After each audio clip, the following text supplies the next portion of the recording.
video. I know there is at least a few people in this world that do not give a shit about the Rhino update videos, and that's perfectly and utterly okay. You don't need to care about the Rhino update videos. I just do them because there are a few people that care. So for the ones that do, we do these. So as I don't know, I haven't really posted a lot of my videos that I've recorded recently because this phone is filling up. I forgot to set it to memory card instead of on the phone. So I have like 64 gigabytes of video on this phone that have to get uploaded. And the biggest problem is I just keep forgetting to upload in the morning. I used to be uploading 2 videos a day, or at least 1 video a day. And I've been forgetting, and I've been forgetting because I was in that circle of depression where I didn't know what to do. And it just kept getting worse, and it just kept getting worse, and it just kept getting worse. And as I was looking for jobs, it just continued to get worse. For those of you that think, oh, you must be no, I actually had a job, and I had a job. It's in retail, but I was an assistant store manager at a company that, to a lot of people, does really well because they're busy all the time. They do really well. Even their small stores do really well. But I came in at a bad time, and my compensation at that job was horrible. But I took it because it was a job, and it was a job I was able to get when I came out of the Arctic. I had been trying to either find a better job or a second job for a long time. It was hard to find a second job because my hours were never the same, and my days off were never the same. And I was on a rotation, but I wasn't on a rotation. Like, my days off weren't rotation, because if they were, I could have easily found something and been like, hey, this week I can work this week I can work this. But again, it changed all the time. Made it hard. It did. And I've been a person that has always done what I needed to do to deal with my family, to help my family, to be the person that I needed to be for my family. Hell, look at that ring light on the fridge. Hell, there was times where I would walk 3 hours to get to work because I'm legally blind, and that's what I needed to do to get to work, to save money, one, not paying for a cab or paying for a bus. So I would walk 3 hours each way. So I would spend 6 hours of my day walking to get to work, to spend 9 hours of my day to raise money for my family. And that's what I did. That's how I was raised. You don't make an excuse. You do what you need to do. I've been looking to get into the brewing industry. That just keeps falling apart for me. Be it working as a brand ambassador, be it working in a brewery as a taproom manager, be it working as a brewer. All things I can do, all things I've been able to do, all things that I've huge amounts of experience doing, and huge amounts of references saying, yes, he needs to be. Nobody here would hire me. Well, then I would start applying to other jobs. I applied to like 400 jobs since I've been here in Regina. I was still working the job I was working, but I've applied to over 400 jobs while I was here. I would do my interviews, and I thought I was doing great. I'm like, yeah, this is amazing. I'm going to get this job. My interview was amazing. They love me. They tell me all the time how they need to hire me, and they would push me through, and they would push. Nobody was hiring me. And I was like, what the fuck? And then a few weeks back, well, about a month back, I was doing an interview with the Bulk Barn, of all people. And the Bulk Barn, I did my interview. I was on my second interview with them. And we did the interview, and then I didn't get the job. It went to somebody else. And I'm like, and they actually sent me a letter on letterhead and everything about not getting the job. And, they wished me luck and this and that. And I'm like, hey, thanks. I just want to ask this question. I'm like, I'm not going to hold anything against you. I'm not going to do anything like that. I know that you guys don't like answering these questions because people will hold things against you. I'm not. I want to better myself and better my chances of succeeding in the future. why didn't I get this job? Because I thought it went amazing. I'm like, was there a red flag in my resume? Was there a red flag in my interview? Was there something I did wrong? Just so I can be better at interviews and everything else. And their HR came back to me and they're like, "Oh my lord, nobody asks us this anymore. That was a great question. No, you were actually our candidate." And then a supervisor who had worked for the company for 20 years came forward and was like, "I'm interested in the job." So we gave them the job because I mean we didn't think they were interested, and then all of a sudden they were. I'm like, okay, thank you very much. It really did raise my spirits to know that I wasn't a complete and utter fuck up in these things. I just didn't understand why I wasn't getting this stuff. I'm like, the bulk barn was perfect. It's grocery. I've been a grocery manager for years. The sales I had in grocery are 10 times what the sales are here. Like, come on. Uh, all that being said, where this is going is that I had an interview process with a company. I'm not going to say the company's name because I'm not going to. As most of you know, I try not to talk about the place I work.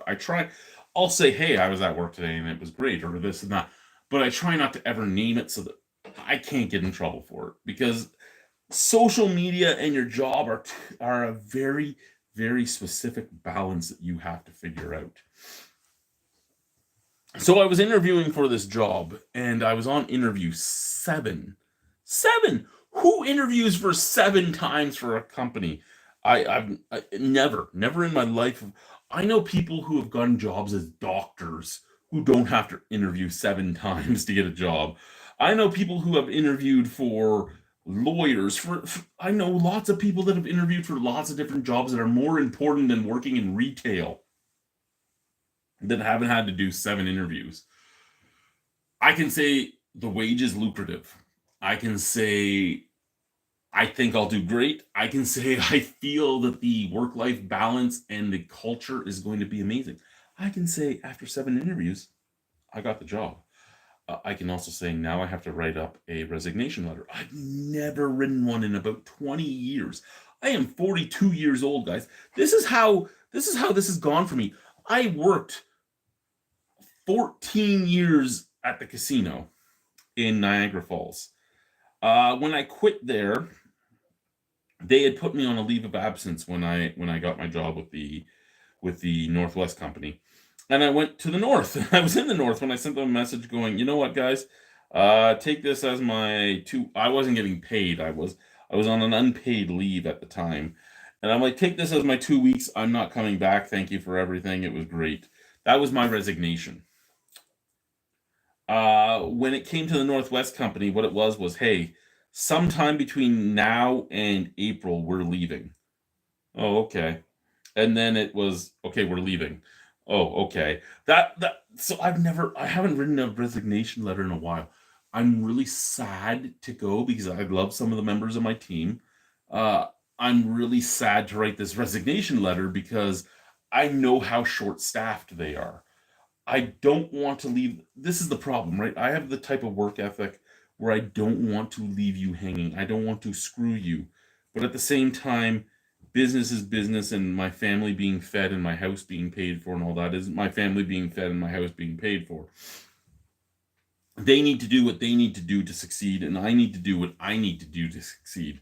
And I can't succeed where I'm at. So I have to move on, but I have to write this letter, and I have to hand it in ASAP because I'm supposed to start my next job in 16 days. So normally you would give a 2-week notice. The company I'm going to is flexible too. They're like, "We know you don't want to leave them high and dry, so if you need to go longer before you start with us, this is not set in stone date to start." I'm like, "You guys are great. You make me want to be there, and I really want to be there." So I want to get my learning started. I want to get my training started. I want to find out if I fit into the team as well as it feels like I will. And their interviews were amazing. Again, lots of interviews. You had your first interview, then with recruiting, then you had your second interview with HR, then you went to store interviews. The store interviews were with the assistant store managers and the store manager and other people, like people that weren't in the management team, cashiers, stock people, cleaners, shipping, receiving, all that type of stuff was in your interview. And it was like, wow, I've never had this before. And the reason for stuff like that is they want to know if their workers feel like they can work for you and with you. And it was something that was like, oh my God, why don't more companies do this? I would have loved to have been in a interview for some of the supervisors I ended up getting in some of the jobs I've had, because there were some assholes I've worked for that I would have been like, screw that guy or screw that woman, don't hire them, I will never do anything for them. Like it's amazing to have to like to do a interview by committee, and that's why there was so many, right? Because there was so many interviews because they wanted to keep bringing in different people that you would be working with to see how they felt. All the assistant store managers, I'm taking an assistant store manager job as well, but all the current assistant store managers were in the interviews, a few in each one. It's a company where there's a lot of them and they all have their own department they oversee, but they all are supposed to work together in all departments, but they have their department they oversee, which is amazing as well, because that's what teamwork makes the dream work. Like it is what it is. And the culture seems great because even these cashiers, they're cashiers and they're like, we've been here for 20 years. I'm like, I I've worked so many jobs where people have just come and gone. Uh, I've never had a job where they made you feel like part of a team enough to keep you there that long. So it's something that really excites me. Um, Wage enhancement from what I'm at right now is about $12,000 a year, and I'm doing the same job I'm doing right now. Like my title is the exact same as it is right now for a company that pulls in about the same amount of money, but my wage is $12,000 more. My benefits are just as good, but I'm not paying for them anymore. My vacation package is just as good. My everything's just as. I'm kind of excited, and it was almost like the clouds parted in a ray of sunlight because I was at the point where something had to give. Um, Between financial trouble and this and that and everything else that was going on, I needed something to give. And something gave, and I'm so glad it did. Um, I'm excited. I have 16 days left. I have 2 days to get my notice in. I'm going to go write my letter when I'm upstairs with my wife, but I don't even know what to write in the letter because again, I don't want to hurt them, and I'm sad that I'm leaving them high and dry in their busy season because this is the season where they're crazy. Like it's insane. It's insane. It's like I'm in the north again, and it's because of a totally different thing. Here there's enough people that want a job, but in the north there's not. So in the north you're doing everything as the manager by yourself. In the south you shouldn't be. They say, oh, nobody wants to. There's lots of people that want to work. The amount of resumes I have come in on a daily basis is amazing. But head office is doing cutbacks to save money, so they do not let you hire. You only have so many hours to work with, and you don't have enough bodies at all for the work they want you to do. So you're running around like a chicken with your head cut off. Today, customer service, stock, cash, my actual job, soil load ups, repairs, working with livestock because we sell chickens and shit. Like just, and everybody calls you for the phone just has never stopped ringing. This department, and the question is, do you have this in stock? Can you buy this for me? What? Give me all the information about this. What's the price? What's this? What's this? Like, enough. I have 3 people on the floor. I've been called for 17 different things in the last 10 seconds. I'm not your personal shopper. And you're not doing customer. No, I am trying to do customer service.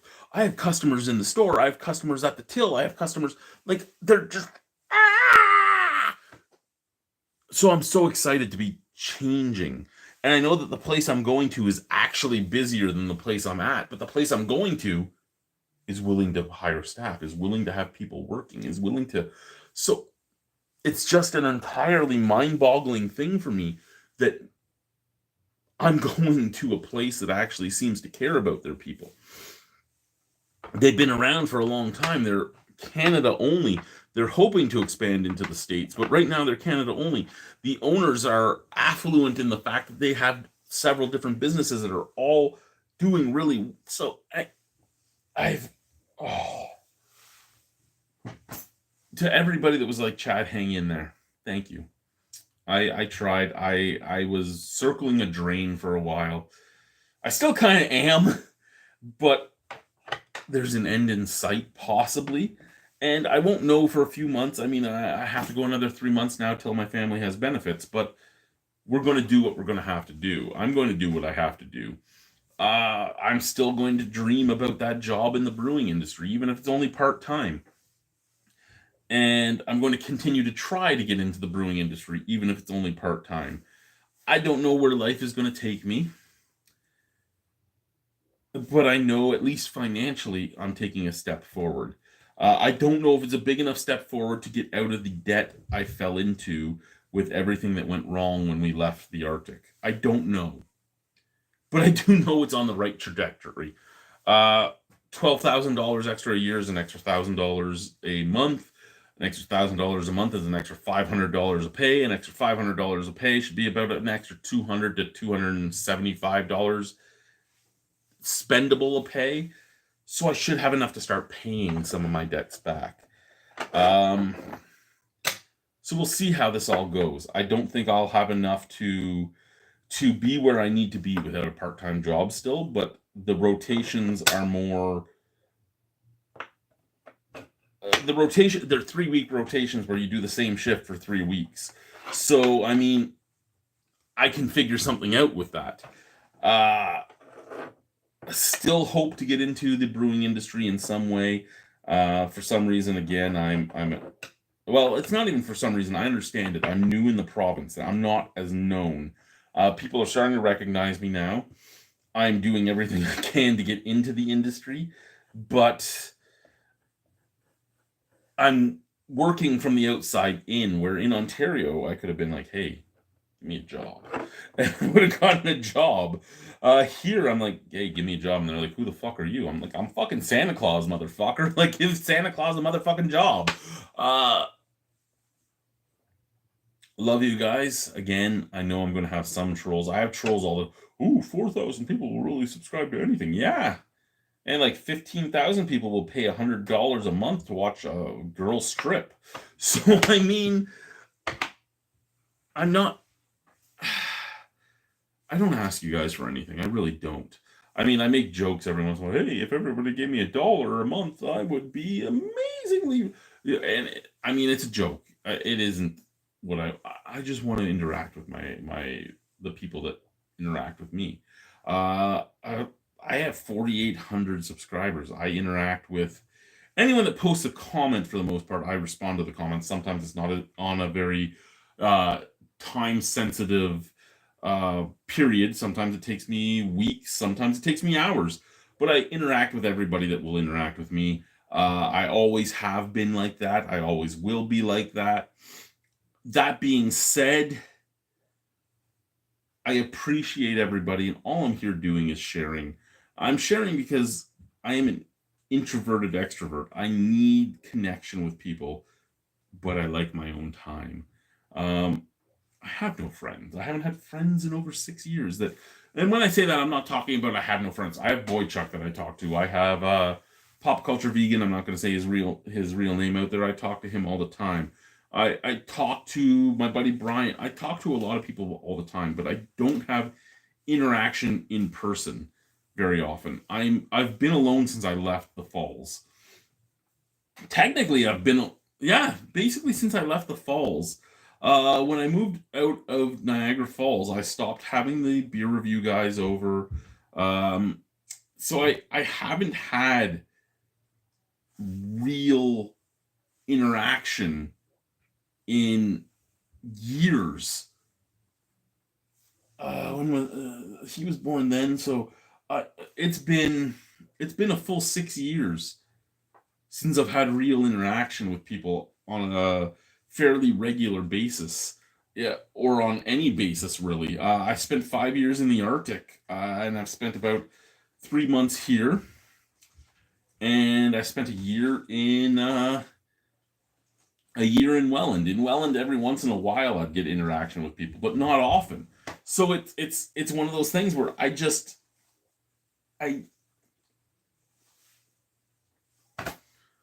and I'm in my 40s. You're not making friends in your 40s. You're 40. You're fucking old. I turned 42 at the beginning of the month. So I just this is how I can interact with people, even if you don't interact with me all the time. This is how I interact with people. So it's not a what was it's this is my outlet. This is my outlet to talk to somebody and be heard and let people know about what's going on. Yeah. Thanks. Bye.